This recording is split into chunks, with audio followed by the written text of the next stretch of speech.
Hola jóvenes, espero se encuentren bien. Sean bienvenidas y bienvenidos a nuestra primera sesión del curso propedéutico en el componente de matemáticas para el examen de admisión del ESEN. Para comenzar me presento. Mi nombre es David Cruz y a manera de contexto yo me gradué de la ESEN en enero 2015 de la licenciatura en Economía y Negocios. Después de algunos años con experiencias laborales en gobierno, en cooperación internacional y como consultor, regresé a la escuela y durante 3 años fui catedrático y coordinador de los cursos cuantitativos de los alumnos de nuevo ingreso. Es decir, para aquellos de ustedes que entran a la ESEN, los cursos de matemáticas que llevarán el próximo año son los que yo coordinaba y dictaba. Asimismo, tuve la oportunidad de trabajar con los alumnos de Economía y Negocios de segundo año, cubriendo los contenidos de cálculo diferencial, integral y multivariable y álgebra matricial. Después de mi tiempo en la ESEN, salí del país y vine a Estados Unidos a estudiar mi maestría en políticas públicas. Y de momento vivo y trabajo acá. Eh, Sin embargo, pese a todos estos cambios, el curso propedéutico es algo de lo que nunca me he alejado. En realidad, este es mi año número 14 colaborando con el mismo. Y si bien es cierto que este es mi 14º año colaborando con el curso, este es el primer año en el que estamos probando este nuevo formato de videos pregrabados, que nosotros esperamos que ustedes vean y que luego discutiremos en las sesiones en persona o sincrónicas virtuales. Eh, Como se pueden dar cuenta, vamos a partir con aritmética, el primero de los 4 grandes bloques en que se ha dividido el componente de matemáticas. Posterior a esto, vamos a cubrir álgebra, geometría y estadística, pero hoy partimos acá. Y el primer tema es conjuntos y conjuntos numéricos. El tema es largo, por lo que vamos a comenzar en este momento. Pero antes de comenzar, quiero mencionar que por lo mismo de que este es el primer año 2023 como en el que estamos utilizando este nuevo formato de clases pregrabadas, les voy a ir mencionando y señalando a lo largo del video algunos elementos o cambios de vista o cambios de disposición de los elementos en la pantalla que tienen como intención que la clase sea más comprensible y fácilmente navegable para ustedes. A manera de ejemplo, vean lo siguiente. Decía que vamos a cubrir conjuntos, pero la idea es agregar elementos como este. El índice que se va a mantener acá, en esta sección de su pantalla, durante todo el video. La intención es que desde el primer momento ustedes sepan qué temas vamos a cubrir y que en cualquier punto del mismo ustedes sepan de qué estamos hablando. Asimismo, habrán otros cambios más adelante que iré mencionando, pero partamos por acá. Como pueden ver en el índice, hay dos grandes subtemas, conjuntos a secas en amplio y conjuntos numéricos. Cada vez que abramos un subtema nuevo, normalmente he incluido imágenes como esta, que son chistes o memes que yo he encontrado y que me parecen pertinentes con las temáticas. Y la idea es simplemente que sean ilustraciones. En este caso, por ejemplo, considero que este meme o este chiste está ilustrando una cualidad de los conjuntos y es que nos permiten categorizar, nos permiten también analizar o crear etiquetas o categorías a partir de la interacción de diferentes conjuntos, de diferentes condiciones, por llamarlo de alguna manera. Acá, por ejemplo, están como grandes grupos las personas que estudian, las que duermen y las que tienen vida social. Y aparte de intentar hacer reír, lo que están haciendo es mostrar que cada una de las interacciones que se generan entre estos tres grupos podrían clasificarse de otras maneras. Los conjuntos nos permiten eso, clasificar y categorizar. Volviendo al índice, se pueden dar cuenta que tenemos varios temas que ir viendo, así que vamos a partir. El primero que vamos a ver es la definición de un conjunto. Si estuviéramos en una clase en vivo, yo empezaría a preguntarles qué entienden por conjuntos. Estoy seguro que un 95% de ustedes ha cubierto esta parte en sus clases de matemáticas en el pasado, pero siempre es relevante conocer qué entienden ustedes, cómo lo definirían, cómo los han utilizado antes. Sin embargo, aquí al no poder tener interacción, vamos a pasar directamente a la definición. Decimos que un conjunto es una colección bien definida de objetos, concretos o abstractos, y a estos se les da el nombre de elementos del conjunto. Si se fijan, la definición tiene dos elementos relevantes, que es una colección bien definida de objetos, ya vamos a ver a qué nos referimos con eso de bien definida, y por otro, que pueden ser concretos o abstractos. Ahora vamos a pasar a los ejemplos. En esta parte de los ejemplos, ustedes van a ver este cambio en la imagen. Cada vez que ustedes vean ejemplo en esta forma, en vertical, ustedes saben que estamos por empezar esta sección, ya sea de ejemplos o ejercicios. Y por lo mismo, este es uno de los cambios que me gustaría mencionar. Y es que cada vez que veamos esto, ustedes saben que estaremos en el caso de ejemplos o ejercicios y habrá un cambio en la vista de la pantalla. Se va a ver así. Yo me hice un poquito más chiquito, moví hacia la derecha la pantalla principal, pero ¿por qué? Porque quiero agregar esto de acá. La definición la vimos hace un par de segundos, pero estamos de acuerdo en que si yo les pongo ejercicios y les digo, ok, dada esta definición, ¿esto es un conjunto, sí o no? Conviene tener el concepto aquí cerca. Entonces, cuando hablemos, como en este caso, de un concepto nuevo y luego pasemos a ejemplos o ejercicios, la pantalla se va a ver de esta manera para que ustedes puedan recordar fácilmente la definición que acabamos de dar. Entonces, comencemos. Vean, acá yo les ofrezco una primera propuesta, un primer candidato a hacer un conjunto. A partir de la definición que ya discutimos, o bueno, que ya les di, quiero que me digan. Y aquí es donde también les voy a pedir algo más. Siempre que estemos en la parte de ejemplos o ejercicios, es verdad que ustedes y yo no vamos a poder tener interacción en este video, pero yo sí aconsejaría que en esta sección, por ejemplo, ustedes pausen, que cuando yo les presente una nueva oración, en este caso en particular, ustedes pausen, piensen si es o no un conjunto de acuerdo a la definición y luego continúen el video para cerciorarse de si estaban en lo correcto o no. Es algo que ustedes pueden hacer y yo se los aconsejo. Obviamente la interacción la tendremos ya en la sesión virtual sincrónica, pero de momento esto puede funcionar. Así que, si gustan pausar para pensarlo de cara a la definición que ya veíamos, ¿qué piensan? El conjunto de los días de la semana. ¿Será eso un conjunto, sí o no, de acuerdo a nuestra definición? La verdad es que sí. ¿Por qué? ¿Cuál es la definición del conjunto? Que tiene una colección de objetos bien definido. Con lo de bien definido, ¿qué pasa con los días de la semana? Sabemos que son 7 y eso es una convención prácticamente universal, aunque en otros idiomas los días de la semana tengan otros nombres, como concepto siguen siendo 7 días en los que dividimos las semanas. ¿A qué voy con esto? Que no hay controversia respecto a cuáles son los elementos que están ahí. Todo el mundo coincide en que son 7. Los llamarán de manera distinta, pero como elementos eh, son los mismos. Entonces es un conjunto bien definido. Y recuerden la segunda porción de la definición, que pueden ser concretos o abstractos. Yo sé que yo no puedo tocar un lunes o ver un martes, pero estamos de acuerdo en que son conceptos, una vez más, universalmente comprendidos, universalmente compartidos, aunque sean abstractos. Entonces, este sí sería un buen ejemplo de conjunto. Vean el siguiente, el conjunto de cuadernos en mi mochila.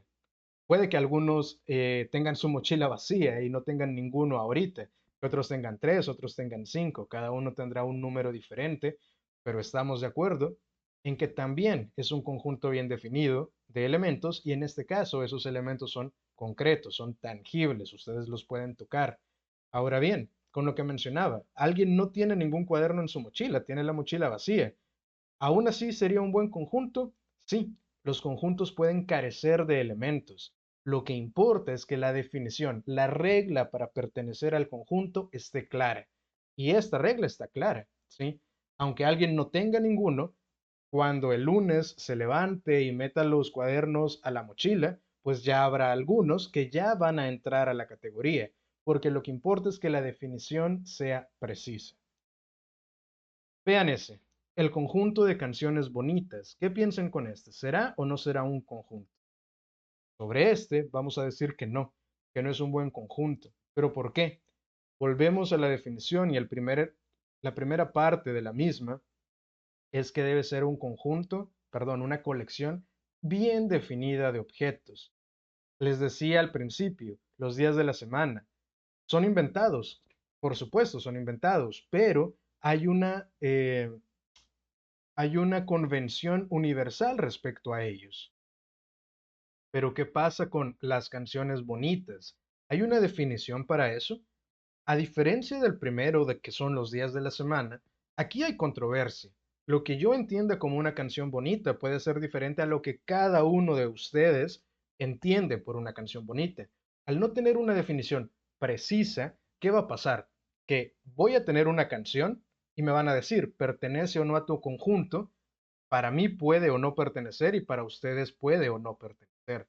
Entonces, esa ambigüedad impide que este sea un buen ejemplo de un conjunto, porque la regla para pertenecer o no a él no está clara. Entonces decimos que ahí no estamos hablando de un conjunto. Ahora bien, ¿podría modificarse? Sí. Volverse más precisa.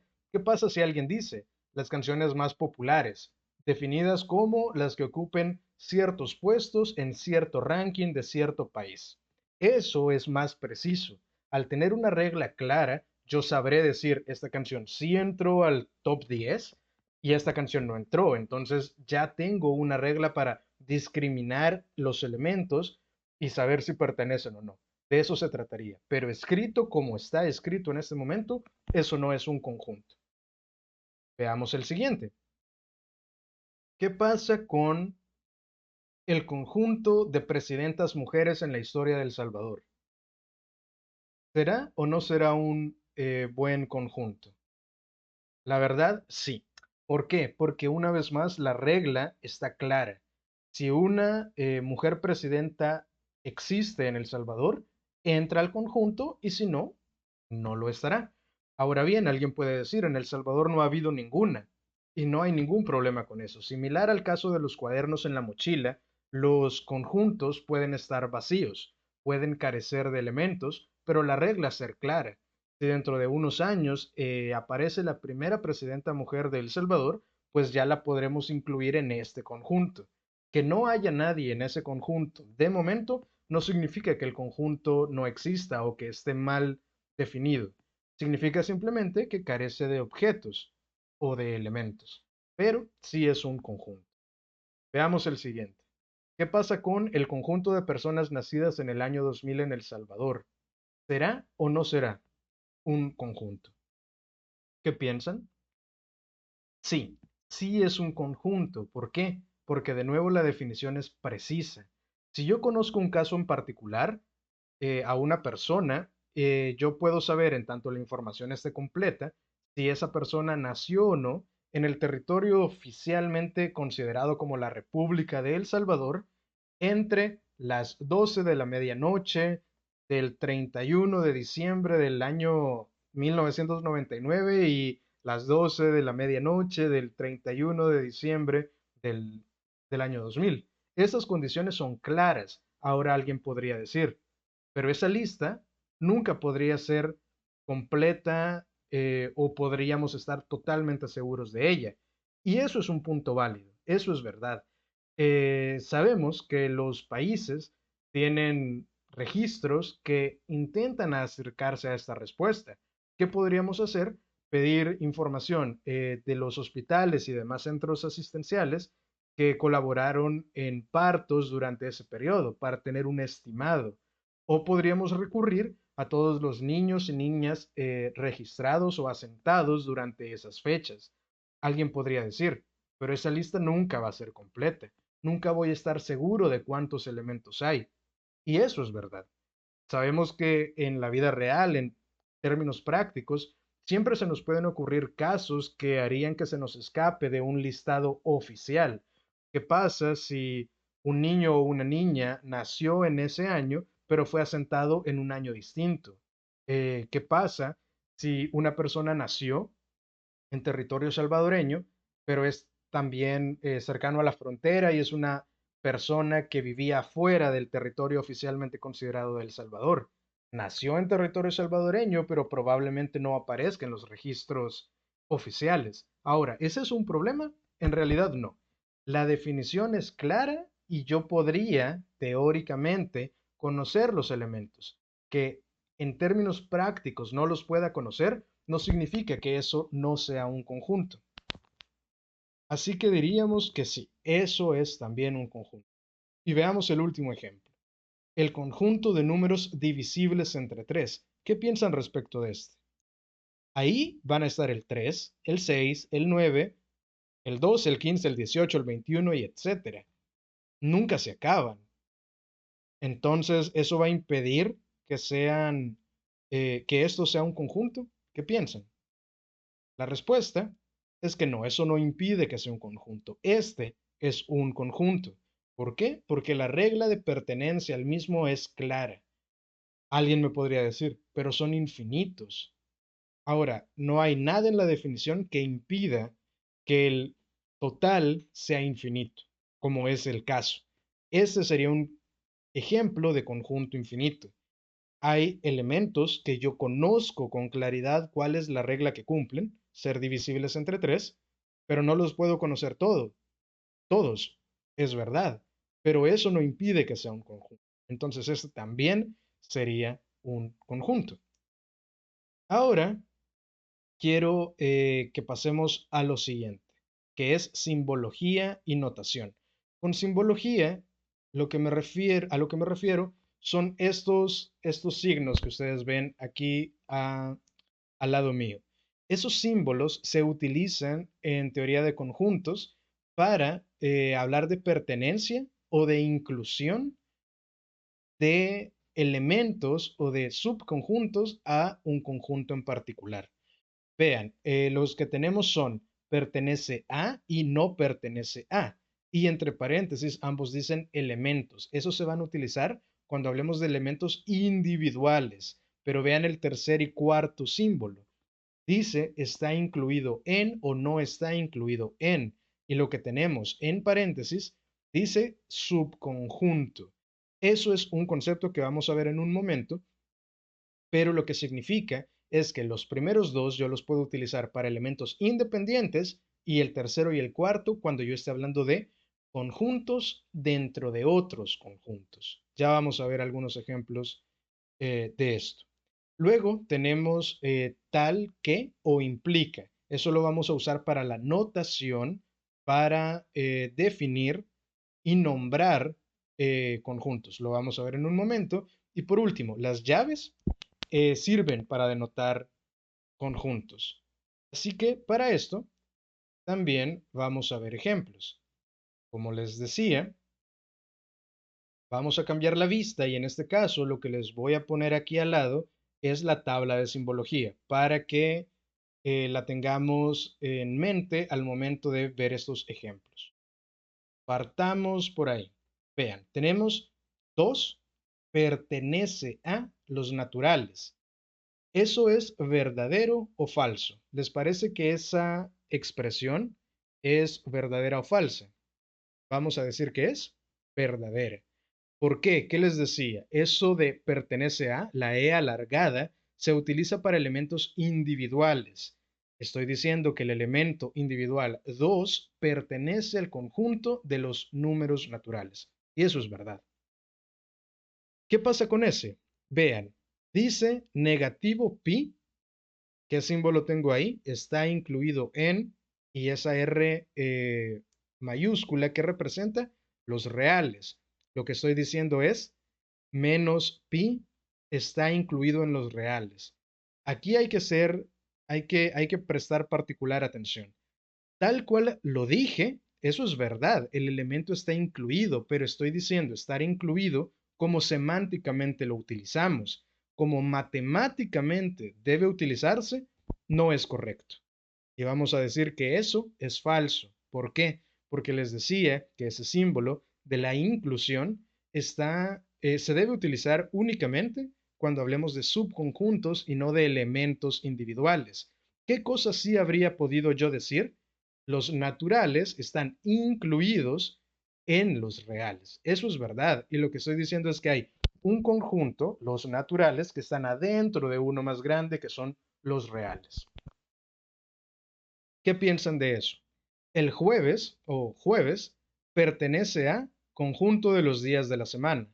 Jueves es un elemento individual, el pertenece a se usa para elementos individuales y lo que tenemos a la derecha es una definición de conjunto válida. Lo vimos hace un par de vistas y sí, eso es verdad. El elemento jueves pertenece a ese conjunto. ¿Qué piensan de esto? Y por esto es que es importante la notación. Primero, si gustan pueden pausarlo, pero lo primero que quiero que hagan es que verifiquen si ustedes saben cómo se lee esta expresión. ¿Cómo la leerían? Si ya quitaron pausa y tienen alguna respuesta, eh, verifiquen si se acerca a lo siguiente. La forma en la que esto se leería es: 3 pertenece a un conjunto definido de la siguiente manera. ¿De qué manera? Que tiene elementos X tales que, eso significa la raya vertical, que como pueden ver en la tabla, también puede sustituirse por dos puntos o por una barra inclinada, pero lo más usual es que sea una barra recta eh, vertical.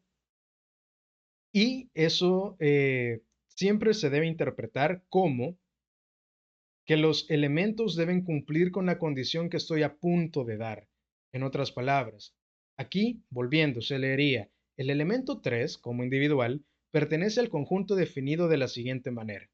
Es un conjunto que tiene elementos X, donde tales que cumplen con lo siguiente, que al dividir X entre 3, el resultado pertenece a los naturales.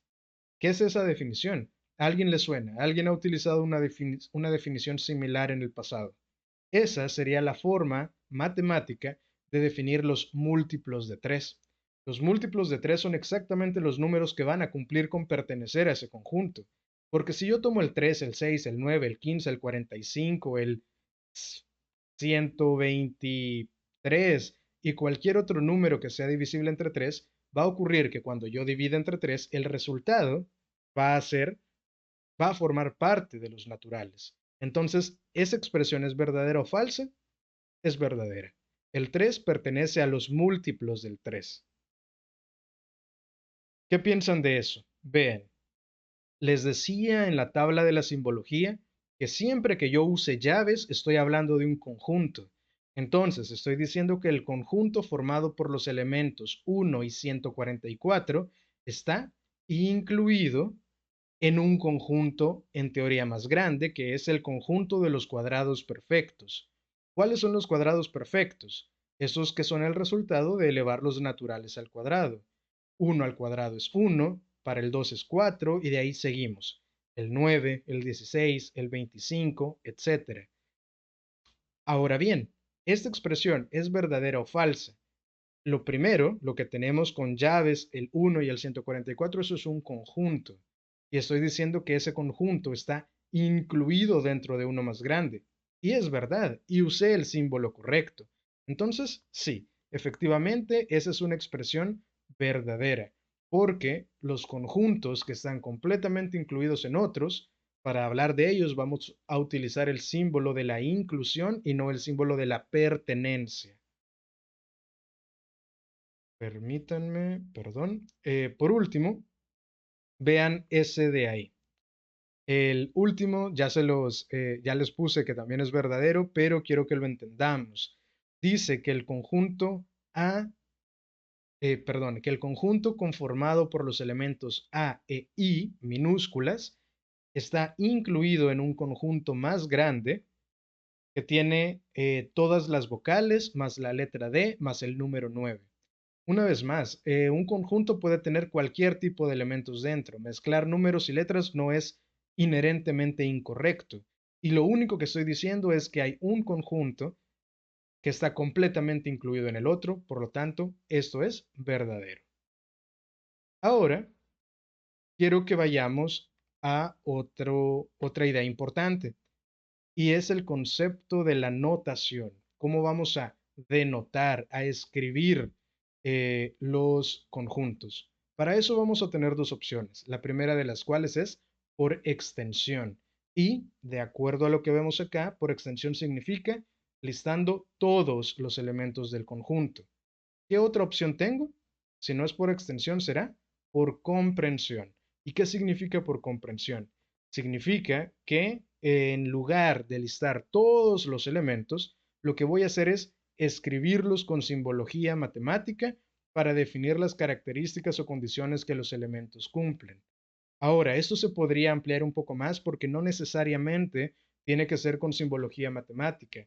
¿Qué pasa si yo digo los días de la semana, como lo hice al principio? Eso sería por comprensión, porque les estoy dando a ustedes la clave, la condición que se debe cumplir para ser parte del conjunto. No les estoy diciendo lunes, martes, miércoles, jueves, viernes, sábado, domingo. No los estoy listando. Les estoy dando la clave o la condición que se debe cumplir para formar parte de ellos, de dicho conjunto.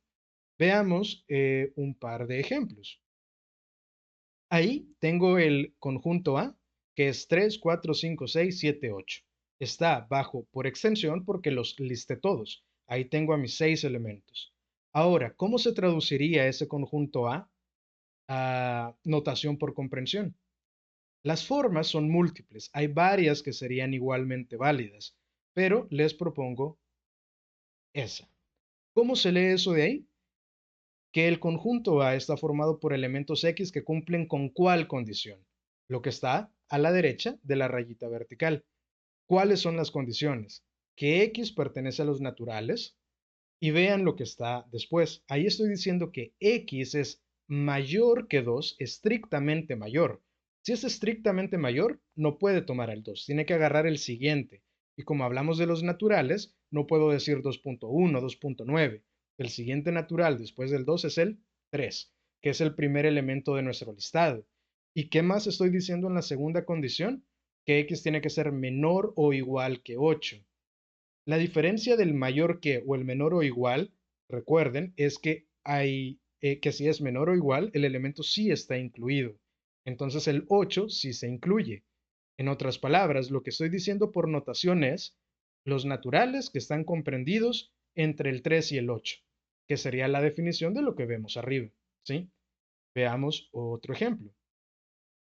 Vean ese ahí por extensión. Tenemos los números 9, 16, 25, 36, 49 y 64. Tengo un listado de 6 elementos. Para hacerlo por comprensión, yo debería identificar qué cualidad, qué característica o qué condición están cumpliendo todos ellos para estar juntos. Y eso, si lo puedo expresar con símbolos matemáticos, es la forma ideal de traducirlo a comprensión. ¿Qué característica comparten todos esos números de ahí? Son cuadrados, ¿sí? Son cuadrados y son los cuadrados ordenados partiendo del 3 al 8. Fíjense una vez más, así como en el conjunto A teníamos del 3 al 8 en individual, aquí tenemos del 3 al 8 pero elevados al cuadrado.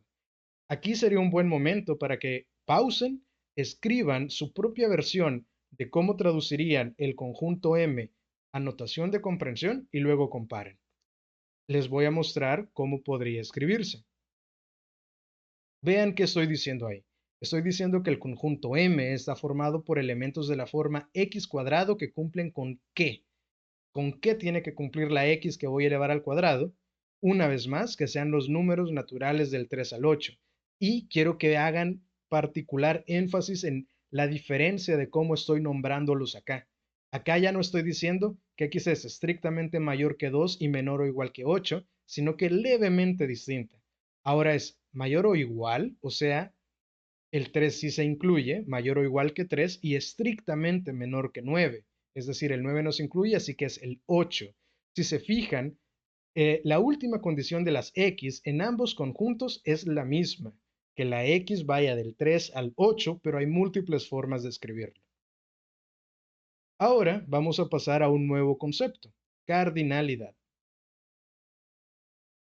De acuerdo a lo que vemos, la cardinalidad la vamos a definir como el número de elementos diferentes que pertenecen a un determinado conjunto y se denotan con una n minúscula y el conjunto en cuestión se encierra en paréntesis. Para esto, también vamos a ver ejemplos. Sin embargo, como les mencionaba, siempre para los ejemplos voy a intentar incluir una definición que nos importe o que nos sea útil. ¿Cuál es la definición que voy a incluir aquí? La de cardinalidad. Así que pasamos a la vista de ejemplos y la misma lógica. Yo les voy a ir presentando algunas preguntas que yo sugiero. Pausen el video, piensen en una respuesta y luego verifiquen si estaban en lo correcto o no. Vean esa expresión de ahí.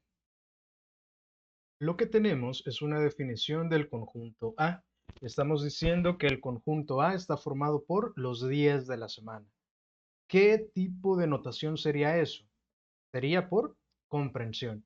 Una vez más, si bien no está escrito en lenguaje matemático con símbolos, la idea es que nos está dando la condición que se debe cumplir para pertenecer o no al conjunto en lugar de listarlos. ¿Cuál sería la versión del conjunto A por extensión? Lunes, martes, miércoles, jueves, viernes, sábado, domingo. Pero aquí lo tenemos por comprensión. Ahora bien, aquí al lado puse la definición de cardinalidad, ya sabemos qué es. Así que la pregunta que yo les tengo que hacer es, ¿cuál es la cardinalidad del conjunto A? Y ahí vemos que es 7. Una vez más, ¿cómo vamos a escribir cardinalidad? N minúscula del conjunto en cuestión, en este caso A mayúscula, y lo vamos a igualar al valor de los elementos, del número de elementos que hay en dicho conjunto. Ojo con eso, por favor. La cardinalidad es un número. Por eso, cardinalidad, los números cardinales eh, siguen esta misma lógica, nos sirven para contar y el resultado es un número, no llaves con los 7 elementos, sino el número que representa cuántos elementos hay. Continuemos. Vean ese de ahí. Primero, pausen y díganme cómo se lee. Eso se lee que el conjunto D está formado por elementos X tales que X es mayor que 2 y menor o igual que 1.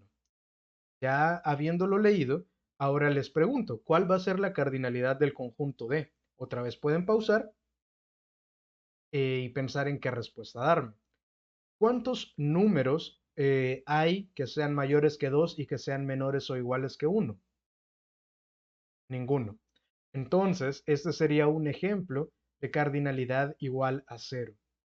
Ojo una vez más, reitero esto porque es muy importante. La cardinalidad es un número y por lo tanto, si estamos hablando de un conjunto que carece de elementos, cuando yo les pregunte por la cardinalidad de ese conjunto sin elementos, la respuesta es 0. ¿Sí? ¿Qué pasa con ese de ahí? Vean, primera pregunta, ¿el conjunto M está escrito por extensión o por comprensión? ¿Qué sería? Aunque alguien podría pensar que ahí los puntos suspensivos están haciendo las veces de una definición y entraría en comprensión, no, esta es una forma alternativa de escribir el conjunto por extensión, porque si bien no lo consiguieron, sí hay un esfuerzo por listarlos, por separar por comas. No hay ahí una condición que se esté cumpliendo. Entonces eso está por extensión. Ahora, la pregunta que les voy a hacer evidentemente es ¿cuál es la cardinalidad del conjunto M? ¿Cuál sería?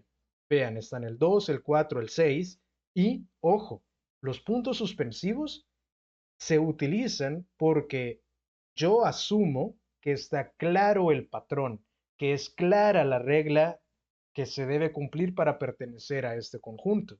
Son números pares naturales, positivos, que van del 2 hasta el 44. ¿Cuántos elementos hay? Es la pregunta que se responde si lo que quiero saber es la cardinalidad. ¿Y cuántos hay? 22. El siguiente, el conjunto K son los múltiplos de 13, es decir, 13, 26, 39, 52 y así sucesivamente. ¿Cuántos elementos tiene eso? Porque la pregunta obviamente es la cardinalidad. ¿Cuál es la cardinalidad de K? ¿Qué piensan? Pueden pausar. Vean, ahí estoy haciendo trampa porque esto no lo había explicado antes. Y es que cuando hablamos de conjuntos infinitos, que como les dije en algún punto del video, no hay nada que impida que haya infinitos elementos en un conjunto, no vamos a escribir el símbolo de infinito que ustedes probablemente conocen, que es como un 8 horizontal. Para las cardinalidades de conjuntos infinitos, los matemáticos teóricos en teoría de conjuntos han definido ese símbolo. Ese símbolo de ahí se llama Aleph, que es una letra en otro lenguaje, en otro idioma, y representa eso, cardinalidades de conjuntos infinitos. Una vez más, es solo un símbolo que la convención entre los y las matemáticas es que eso se va a usar para la cardinalidad de infinitos, pero no tiene un valor en sí mismo. ¿Cuánto vale Aleph? No lo sé, nadie lo sabe. No tienen un valor, no hay una cuenta ahí. Entonces, es simplemente para denotar que es un conjunto cuyos elementos son incontables, incuantificables, son infinitos, no tienen un fin. ¿Qué piensan de ese de ahí? R, las letras de la palabra oso. ¿Cuál va a ser la cardinalidad ahí? ¿Tres? No, no va a ser tres. Es dos. ¿Por qué? Vean, acá les he puesto la definición de cardinalidad. ¿Qué dijimos que es cardinalidad?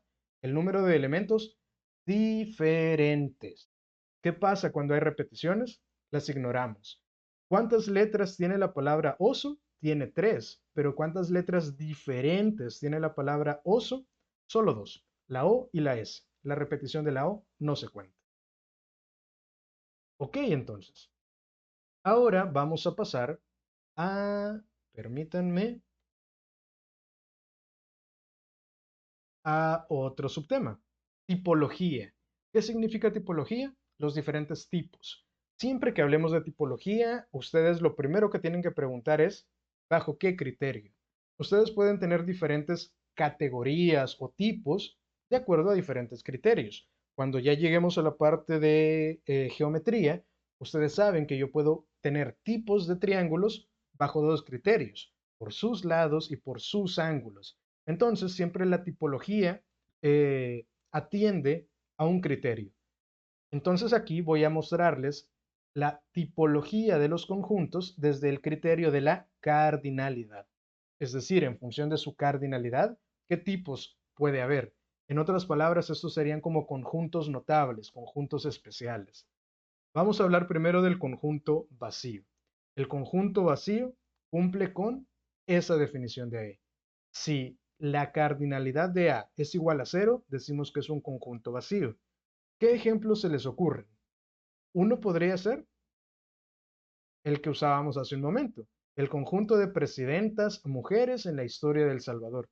No ha habido ninguna. La cardinalidad es cero. Es un conjunto vacío. ¿Sí?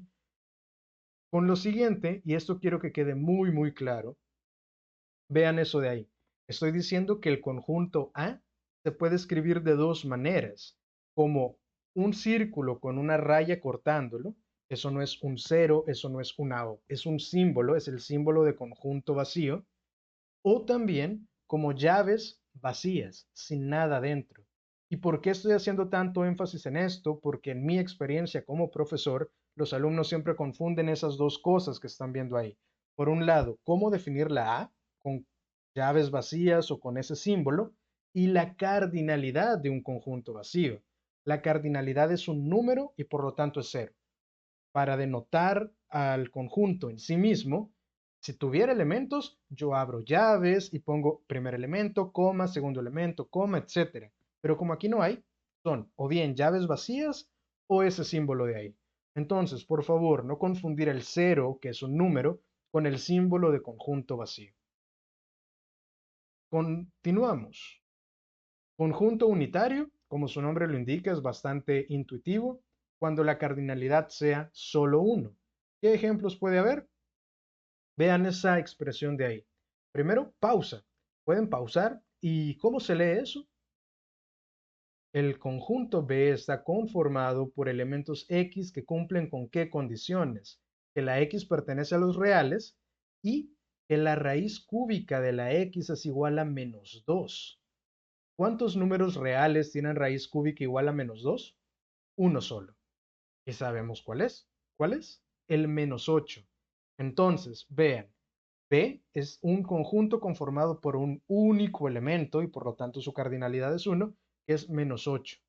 Diferente habría sido si yo les digo, por ejemplo, que pertenece a los reales y que la raíz cuadrada es -2. Ustedes saben que nunca podemos obtener un negativo como resultado de una raíz cuadrada. Entonces, ahí diríamos conjunto vacío. Pero en este caso, si hay un valor que es -8 y al ser el único, decimos que es un conjunto unitario. Conjunto universal. El conjunto universal se denota por la U y el conjunto universal lo podemos definir como mi marco de referencia. Cada ejercicio que ustedes hagan va a tener un marco de referencia. Si yo estoy hablando, por ejemplo, de las vocales están contenidas en un conjunto más grande que son las letras. Entonces, un ejercicio podría ser, eh, trabaje con los siguientes conjuntos sabiendo que su conjunto universal son las letras del alfabeto en español. Ustedes ya saben entonces que todos los análisis que hagan se van a acotar a ese universo, ¿sí? Entonces el conjunto universal o universo es ese listado total del cual ustedes no se pueden salir dentro de un ejercicio o dentro de un análisis, ¿sí? Va a corresponder al todo de cada caso. Si estoy hablando de las letras del alfabeto en español, pues ya puedo sacar conjuntos más chiquitos, las vocales abiertas, las vocales cerradas, las consonantes que tengan sonido de tal tipo, etcétera. Ya pueden ustedes empezar a crear otros conjuntos al interior. Pero ¿cuál es su marco de referencia del cual no se pueden salir? Letras del alfabeto en español. Si seguimos este ejemplo particular de las letras, sabemos entonces que la cardinalidad es 26 en este caso. Y continuamos. Conjunto finito, como su nombre lo indica, tiene una cantidad finita de elementos. En otras palabras, decimos que un conjunto es finito si su cardinalidad, vean lo que escribí ahí, pertenece a los naturales, ¿sí? Bueno, en realidad eso debería cambiarse levemente. Y vean lo que escribí ahí. Estoy diciendo que la cardinalidad del conjunto C, que en este caso lo estoy planteando como un conjunto finito, pertenece a, ¿qué es esa cosa de ahí? Eso se lee como los naturales positivos más el cero, ¿sí? Ustedes saben que los naturales van del 1 en adelante, pero por la existencia del conjunto vacío necesitamos incluir al cero. ¿Pude haber dicho los enteros? No, porque los enteros son solo, perdón, incluyen también a los negativos. Entonces, alguien podría decir los enteros, que se representan con Z, vamos a llegar a eso en un momento, Z positivos y cero también sería válido. Aquí estoy diciendo los naturales positivos más el cero. En ambos casos es correcto, pero ¿qué estoy diciendo? Que la cardinalidad es un número, no es infinito. A manera de ejemplo, vean eso de ahí. Decíamos que las personas nacidas en el 2000, al principio dijimos 2000, ahora 2022, en El Salvador, sería un conjunto finito. ¿Estamos de acuerdo? Una vez más, que yo no pueda conocer el número preciso, que yo nunca vaya a saber con total y absoluta certeza, sin ningún tipo de duda, el número, no significa que ese número no exista y menos significa que ese número es infinito. Que yo no lo conozca no significa que hubo infinitos nacimientos, eso no tiene sentido. Entonces, de nuevo, aunque yo no lo conozca, sí sé que el valor de la cardinalidad va a ser un número natural, que lo vamos a escribir así. La cardinalidad no la conozco, pero sé que pertenece a los naturales más el cero. Evidentemente no será cero, así que pertenece a los naturales. Por último, conjunto infinito.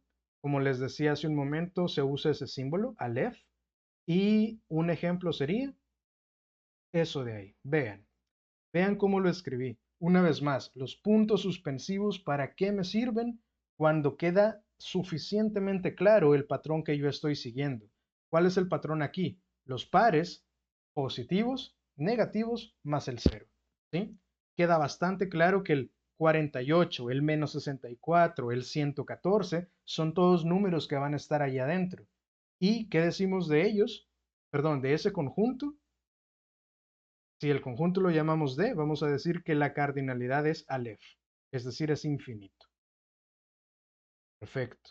Ahora, un nuevo concepto. Vamos a hablar de las operaciones con conjuntos. Ustedes ya las conocen, aquí las vamos a repasar y vamos a decir que las operaciones con conjuntos lo que me permiten es seleccionar o sustraer o sacar un subconjunto, sacar algunos elementos de mi marco referencial, de mi marco universal, de mi conjunto universal, a partir de si cumplen o no ciertas condiciones de pertenencia a unos u otros conjuntos. Veamos ejemplos. Partimos con la unión. Vean cómo defino la unión con notación matemática. Digo que A unido B tiene elementos X que cumplen con qué cosa. Que X pertenece a A o pertenecen a B. El uso de la O es importante porque pueden pertenecer a la A o pertenecer al B o pertenecer a ambos y todo eso es válido. Visualmente, ¿a qué equivale? Si yo dibujo así con los diagramas de Venn mis dos conjuntos, la unión representa lo que le pertenece solo a A, lo que le pertenece solo a B y lo que está en medio, que les pertenece a ambos.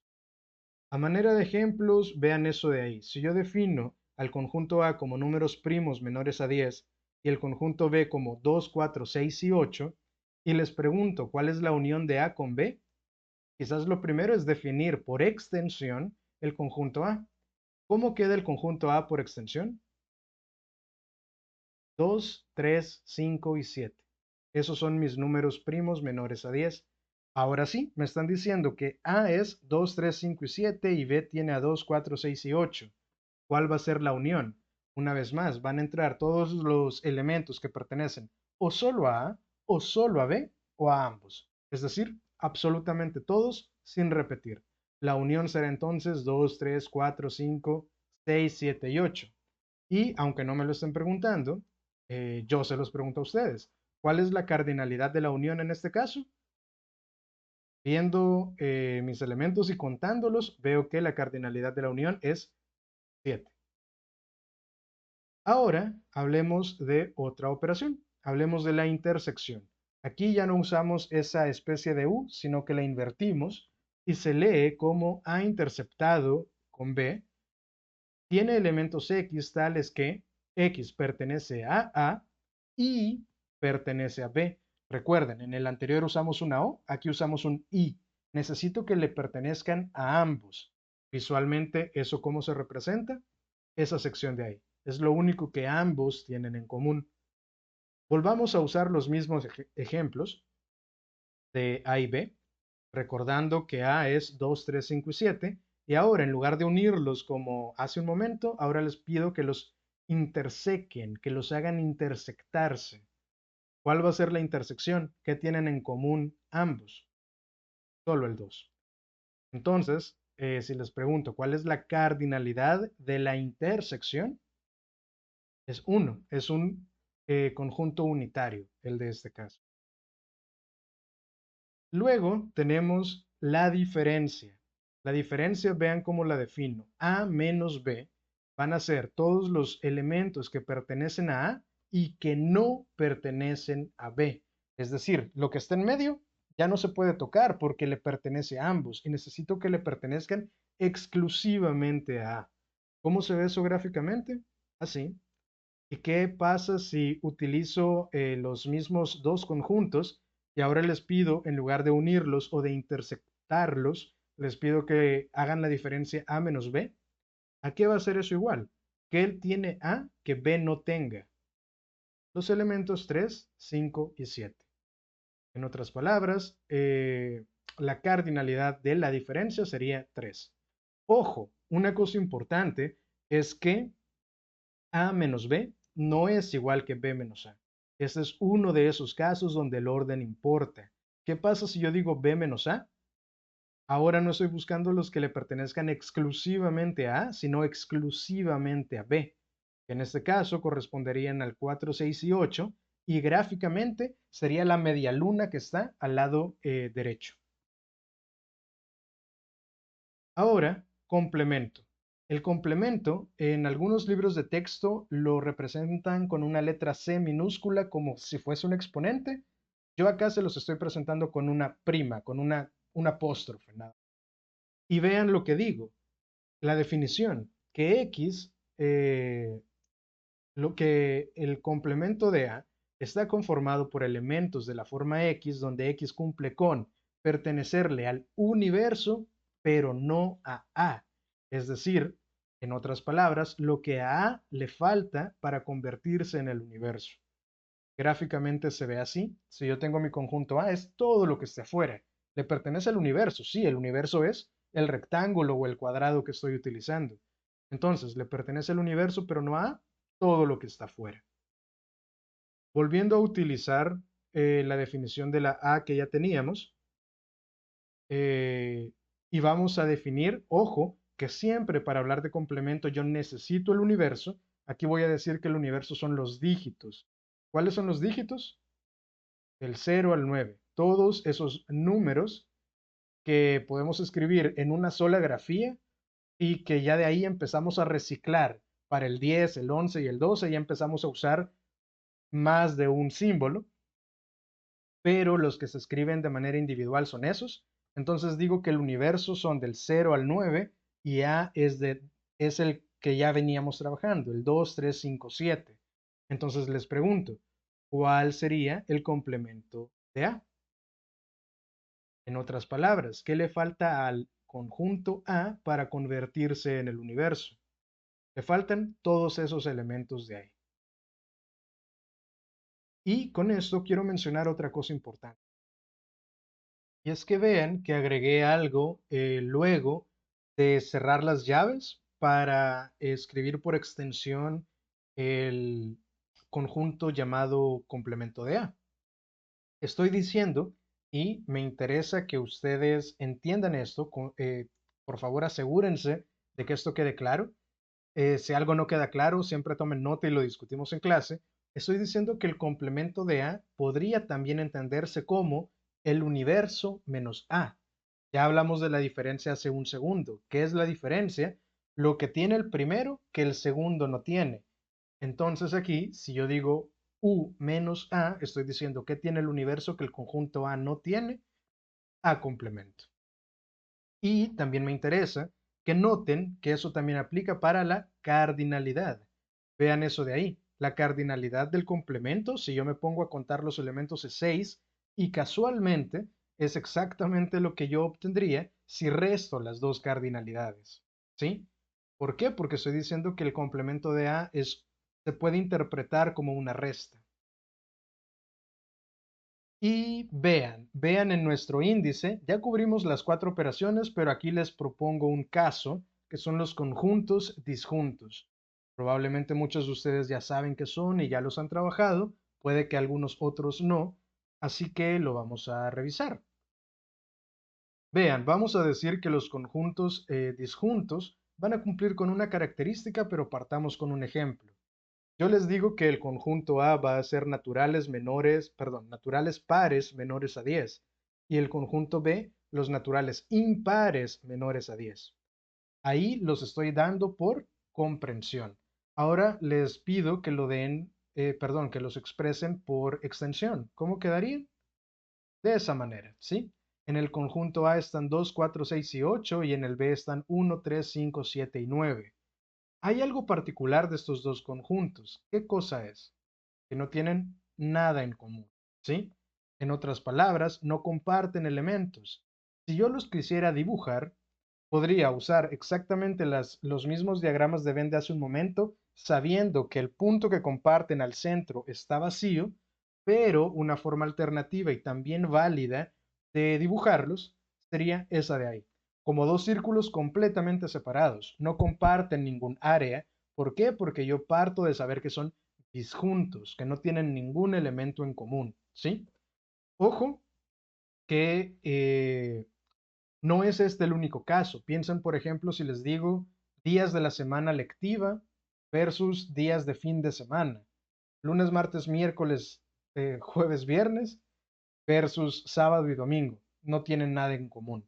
Podemos hablar de vocales y consonantes, otro par de disjuntos. No hay ningún elemento que sea vocal y consonante a la vez, ¿sí? Ok, sabiendo eso y ya habiendo comprendido las cuatro operaciones anteriores, yo les pregunto, para un par de conjuntos disjuntos, ¿cómo se verían gráficamente nuestras cuatro operaciones? La unión, la intersección, la resta y el complemento. Una vez más, pueden pausar, pueden agarrar una página de papel e intentar dibujar cómo creen ustedes que se va a ver y yo se los presento en este momento. ¿Cómo se ve la unión de conjuntos disjuntos? Se ve así. Están por separado y yo digo que en la unión es todo lo de A más todo lo de B más lo que tengan en común. Aquí no hay nada en común, pero eso no impide que A y B sean tomados completamente. Así que así se ve la unión. ¿Cómo se ve la intersección? ¿Qué es la intersección, dijimos? Lo que tengan en común. Y si los estoy llamando disjuntos es porque parto de la realidad de que no tienen nada en común. Entonces, ¿qué voy a sombrear? Nada. No tienen nada que los dos compartan. Luego, la diferencia. ¿Qué estamos viendo en la diferencia? Lo que le pertenece a A y no le pertenece a B. En otras palabras, A completo. ¿Por qué? Porque no hay nada en común ahí. De nuevo, la diferencia importa el orden. Así que si yo tuviera B menos A, ¿cuál sería lo único distinto? Que el círculo a colorear sería el de la derecha. Por último, complemento de A, dado que son disjuntos, se ve de esta manera. Y como B no tiene nada que ver con A, B completo, entero, se va a tomar dentro del complemento del A. ¿Sí? Perfecto. Y vamos a ver el último subtema eh, de los conjuntos, que son subconjuntos. Y se dice que B es un subconjunto de A si todos los elementos de B pertenecen también a A. En otras palabras, está completamente contenido. Y si se fijan, vean cómo se escribe el símbolo que veíamos desde el principio, que yo les decía que se utilizaba para conjuntos dentro de otros, y se lee como está incluido en. De nuevo, no se les olvide que eso no se puede usar para elementos individuales. Para elementos individuales usamos la especie de E alargada o un 3 al revés, para hablar de elementos que pertenecen a. Aquí estamos hablando de un conjunto que está incluido en otro. Y vean el dibujo. B está completamente adentro de la A. Vamos entonces a pasar a los ejemplos. Y en los ejemplos cambiamos la vista y vamos a incluir algo que nos va a servir, en este caso, la definición de subconjunto. Entonces, teniendo eso claro, empecemos con los ejemplos. Y si yo tengo el conjunto D conformado por X y Y, les pregunto, ¿cuáles son los subconjuntos de ese conjunto? De nuevo, decíamos que los subconjuntos son otros conjuntos que están completamente incluidos o contenidos en el original. Y aquí tengo un conjunto de cardinalidad 2 porque solo tengo dos elementos. ¿Qué otros subconjuntos o conjuntos más chiquitos pueden estar dentro de él? Te los presento en este momento y quiero mencionar algunas cosas importantes. Vean, estoy diciendo que los subconjuntos posibles son cuatro. El primero que es conjunto vacío.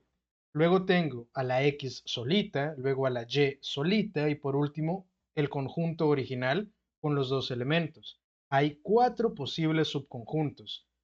Otra cosa de las que quiero mencionar es que si se fijan, todos los que he puesto separados por coma tienen llaves. ¿Por qué? Porque los subconjuntos son conjuntos a fin de cuentas y hemos dicho que los conjuntos se representan con llaves. Entonces, cosas importantes a recordar de los subconjuntos. El vacío siempre es subconjunto de todos. El conjunto original, en este caso XY, también lo va a hacer y todos deben llevar llaves. Hagamos otro ejemplo. ¿Qué pasa si quiero ver el conjunto K y todos sus posibles subconjuntos? ¿Cuáles van a ser? ¿Cuántos van a ser? Pueden pausar y escribirlos. Si ya pausaron, verifiquen que sean esos de ahí. El vacío, cada elemento en individual, todas las posibles parejas y el único trío posible que es el original. Si se fijan, hay 8 subconjuntos. Esto me lleva a preguntar si ustedes notan algún patrón en el número de subconjuntos de estos dos, por ejemplo. Uno con dos elementos tiene 4 y uno de tres elementos tiene 8. ¿Hay algún patrón ahí? Eso es algo que quiero que discutamos en la sesión virtual. Y bien, con eso concluimos el primer bloque. Nos tardamos una hora en ello. Concluimos el primer bloque de conjuntos. El segundo va a ser más breve, así que pasemos a él. Ahora vamos a hablar de conjuntos numéricos. Una vez más, cada vez que abrimos subtema nuevo, agrego una imagen. Vean esta de ahí. Es un chiste como súper trillado en matemáticas, pero que recurre a estas definiciones que conocemos de los conjuntos numéricos. El conjunto de los números imaginarios es un conjunto numérico. Sin embargo, no lo vamos a cubrir en esta sesión. Es algo que probablemente, dependiendo de qué decidan estudiar, puede o no que los cubran más adelante en materias más avanzadas, digamos, porque la aplicación de los mismos está bastante limitada en el mundo empírico. En el mundo teórico, obviamente, habrá mucha gente estudiando esto, pero sí, no vamos a hablar de los imaginarios, pero solo quise traerlo a colación para que ustedes recuerden que los conjuntos, los números que utilizamos, también se pueden clasificar utilizando conjuntos. Y vean, los subtemas a cubrir son definiciones, recta numérica e intervalos. Así que empecemos con las definiciones.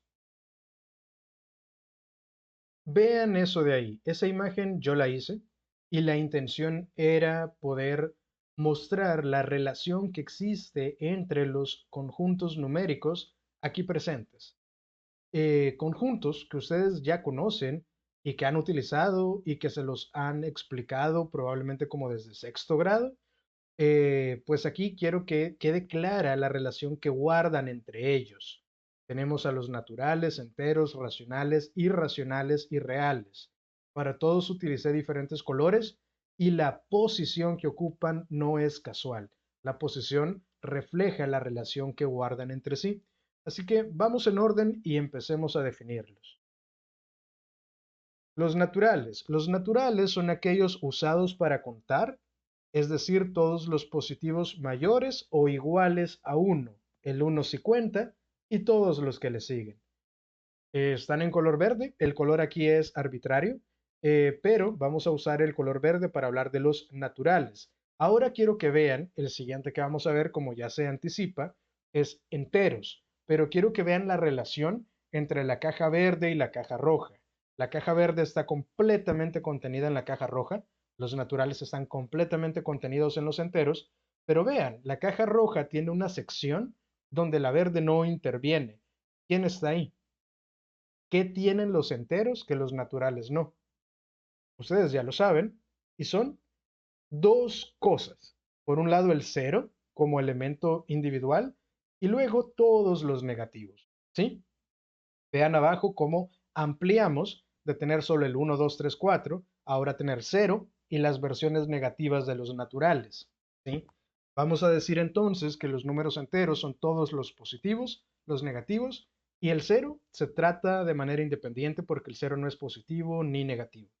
Es cero. Carece de signos. Ahora, ¿cuál continúa? Vean la relación de la gráfica. Enteros está contenido dentro de ¿quién? De los racionales. ¿Cuáles son los racionales? ¿Quién se acuerda? ¿Se acuerdan de cómo se definen? Vamos a decir que los racionales, que se pueden representar con una Q, pueden ser expresados como una relación entre dos enteros. En otras palabras, se pueden escribir como fracción. Y quiero que vean una cosa importante. Así como la relación entre naturales y enteros, aquí pasa algo similar y es que los enteros están completamente contenidos en los racionales, es decir, todos los enteros son racionales, El 5 se puede escribir como 5 sobre 1, o como 15 entre 3, o como 45 entre 9, todas fracciones. Si se puede escribir así, es racional. Pero también existe una región de los racionales que no es entera. ¿Quiénes están ahí? Las fracciones. A manera de ejemplo, abajo lo que he hecho es incluir algunas fracciones, incluir el un tercio, un medio, dos tercios, que están entre 0 y 1. Pero vean algunos cambios importantes de lo que he escrito aquí abajo. Sigo usando llaves, es decir, tengo elementos individuales que puedo separar, pero ya no estoy usando comas, estoy usando puntos suspensivos. ¿Por qué? Porque entre cada par de enteros hay muchos racionales ahí, hay infinitos racionales, por eso uso puntos suspensivos. Así como yo he puesto el un tercio y el un medio, en medio de ellos van a haber más y más y más racionales. Sin embargo, hay algunos elementos que no están incluidos en estas llaves de acá, que son exactamente el conjunto que nos hace falta, que son los irracionales. ¿Quién se acuerda cómo se definen los irracionales? Vean que hasta los nombres guardan una relación, racional y irracional. ¿Qué van a hacer estos? Los que no sean racionales. En otras palabras, vamos a decir que los irracionales, que se pueden identificar con una I mayúscula o con un Q prima, Q complemento, el complemento de Q, el complemento de los racionales, eh, y la definición es interesante, es una definición por negación. ¿Quiénes entran ahí? Los que no se pueden escribir como fracción. A manera de ejemplo, yo he incluido el raíz de 2 y pi. Esos son algunos ejemplos de irracionales. Por más que ustedes lo intenten, va a ser imposible escribir una fracción con un entero arriba y un entero abajo que me lleve a raíz de 2 o a pi. Ahora bien, hubo un cambio importante entre la vista anterior y este. Vean, regresemos. ¿Qué pasó en la parte de abajo? Ya dejé de usar llaves y dejé de usar puntos suspensivos. ¿Qué pasó ahí? Convertí eso en una figura que ¿qué nombre recibe? Recta numérica. Y la recta numérica está íntimamente relacionada con los números reales porque es la representación visual de los mismos. Decimos que los números reales son todos los números que pueden representarse mediante un punto en la recta numérica, ¿sí? Y vean la relación que guardan en el esquema. Los reales son la combinación de los racionales y los irracionales. Y a diferencia de la relación, digamos, de naturales o enteros, vean lo que pasa acá. Irracionales más racionales completan todos los reales. No hay ningún real que no caiga en una de estas dos categorías. En otras palabras, son mutuamente excluyentes. Todo real va a ser racional o irracional. No hay puntos medios. Es imposible que no caiga en uno de esos dos.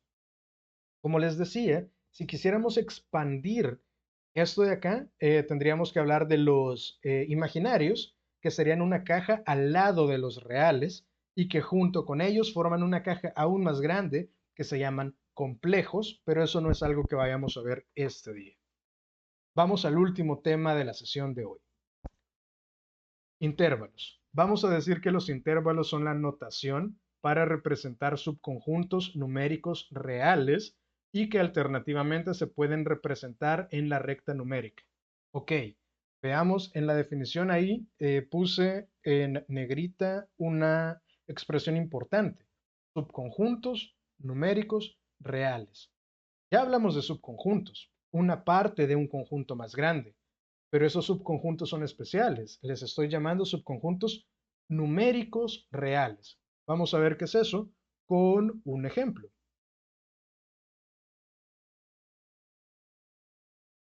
Vean eso de ahí. Vean que estoy utilizando los símbolos matemáticos para hacer una definición por comprensión. X, tal que X pertenece ya no a los naturales, aquí pertenece a los reales y X es mayor que menos 1 y menor que 0. Podrían, y esta pregunta, si van a pausar y la van a pensar, me interesa que hagan eso. Si yo les pido que el conjunto A que estoy definiendo acá me lo expresen por extensión, ¿es eso posible? No, eso no es posible. No hay forma de listar todos los reales que existen entre ese par de valores, ¿sí? ¿Por qué? Porque son infinitos. Porque ahí está el menos 0.1, menos 0.001, menos 0.000001 y etcétera. Hay infinitos valores ahí que sería imposible listar. Entonces, por eso existen los intervalos. Para esto quiero que vean que esta expresión que he puesto ahí es equivalente a eso de ahí. Un paréntesis menos 1, 0. Tengo paréntesis que implican que los valores que estoy mencionando como con menos 1 y 0 no se toman en cuenta. Eso es algo que ustedes ya han visto. Y también usamos algo parecido al principio, ¿se acuerdan? Hablábamos de mayor y de mayor o igual. Pues aquí estoy utilizando para la X el símbolo que me indica que es estrictamente mayor que menos 1 y estrictamente menor que 0. En otras palabras, el menos 1 y el 0 no se toman en cuenta. Y también decíamos que esto se puede representar en la recta numérica. ¿Cómo? De esa manera. Probablemente así es como ustedes lo vieron en sus clases de mate, que lo que se hace es utilizar círculos vacíos para decir que ni el menos uno ni el cero están siendo tomados en cuenta. Pero ¿qué pasa entre esos dos? Entre los dos círculos, la línea está completamente coloreada. ¿Por qué? Porque estamos hablando de un conjunto denso. Que un conjunto sea denso significa que entre un par de ellos hay infinitos otros elementos. Lo contrario a denso, ¿qué es? Discreto. Los conjuntos discretos, ustedes saben que entre un par de valores hay un número fijo de elementos. Si estamos hablando de los naturales, entre el 1 y el 5 solo existen el 2, el 3 y el 4. Tres elementos fácilmente identificables. Pero si no hablamos de naturales, sino como aquí de los reales, ¿cuántos reales hay entre menos 1 y 0? Infinitos. Como no los puedo listar, coloreo toda la sección. Ese de ahí, ¿qué significa? Que ahora el cero sí se toma en cuenta, ¿sí? Entonces se rellena ese círculo. Si ahora el menos uno es el que voy a incluir, se rellena ese círculo. Y si los tomo a los dos, ambos círculos van a estar rellenos. Espero que esto haya quedado claro, porque con esto concluimos la sesión de hoy. Ok, permítanme. Y bueno, jóvenes, como les comenté, la intención con estos nuevos videos es que sean fácilmente comprendidos y fácilmente navegados. Es por eso que a lo largo de todo el video, que quedó un poco largo, hemos tenido el índice originalmente de ese lado, si no estoy mal, y ahora se los estoy poniendo acá abajo para que hagan un recuento de todo lo que cubrimos, ¿sí? A manera muy veloz, lo que vimos fue conjuntos en general, que son, cómo se escriben, cómo se definen, qué es la cardinalidad y los tipos que me genera la cardinalidad, qué tipos de conjuntos muy particulares se generan a partir de ciertos valores de cardinalidad y las operaciones, que son unión, intersección, diferencia y complemento, y que pueden variar levemente si estamos hablando de conjuntos disjuntos. Asimismo, hablamos de los subconjuntos. Y el segundo gran tema fue conjuntos numéricos. En otras palabras, esos conjuntos de números que ustedes han utilizado desde que empezaron a hacer matemáticas en sus primeras clases. Y aquí los definimos y hablamos de la interacción entre ellos, de cómo se relacionan unos con otros. Y cómo los reales, los que los engloban, tienen como representación visual la recta numérica, que también es una forma para nombrarlos, así como los intervalos. Ese fue el contenido de esta primera sesión. Sé que ha sido largo, pero espero que se haya comprendido. Cualquier duda que tengan, jóvenes, por favor, tomen nota y las vamos a discutir en la sesión sincrónica. Así que espero el formato haya sido de ayuda, que sea fácil de explorar, de entender y de estudiar a partir de acá. Con esto me despido y nos vemos en la siguiente sesión.